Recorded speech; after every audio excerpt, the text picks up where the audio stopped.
नमस्कार दोस्तों, आज मैं यहाँ बुद्ध की प्रतिमा के सामने खड़ा हूँ और सबसे ज़रूरी चीज़ कि बुद्ध हमें किस चीज़ की याद दिलाते हैं। तो बुद्ध का सबसे प्राथमिक संदेश जो था वो अहिंसा की बात करते थे, अहिंसा पे जोर देते थे।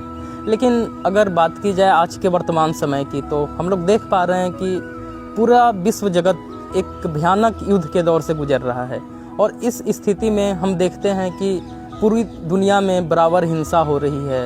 एक देश दूसरे देश पे आक्रमण किए जा रहे हैं और उसमें तमाम तरह के जो लोग हैं जिनका युद्ध से कोई सरोकार नहीं है वो भी उसकी चपेट में आ रहे हैं। मसलन बात की जाए स्त्रियों की, छोटे बच्चों की, तो वो भी इस युद्ध की चपेट में आ रहे हैं और बिल्कुल बर्बरता के साथ मारे जाते हैं।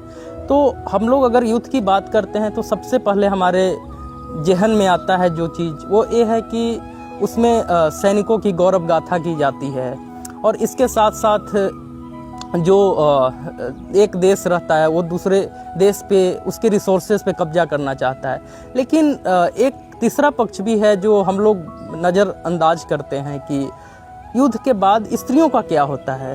तो स्त्रियों किस तरीके से शोषण की साइट बन जाती है जो युद्ध की जाती है उसके बाद।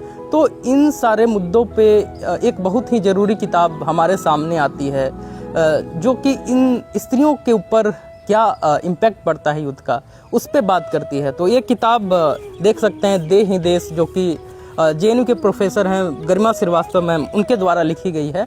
तो इस किताब में स्त्रियों के पक्ष से युद्ध को देखा जाता है कि किस तरीके से स्त्रियां युद्ध के बाद उनका शोषण किया जाता है, उन पे शारीरिक अत्याचार किया जाता है और किस तरीके से पूरे के पूरे युद्ध का परिदृश्य स्त्रियों के आसपास इर्द गिर्द घूमने लगता है अगर बात की जाए आफ्टर वार की। तो यहाँ पे लेखिका कहती हैं कि एक बहुत ही ज़बरदस्त स्टेटमेंट देती हैं जो कि बिल्कुल सटीक है इस चीज़ को देखने के लिए।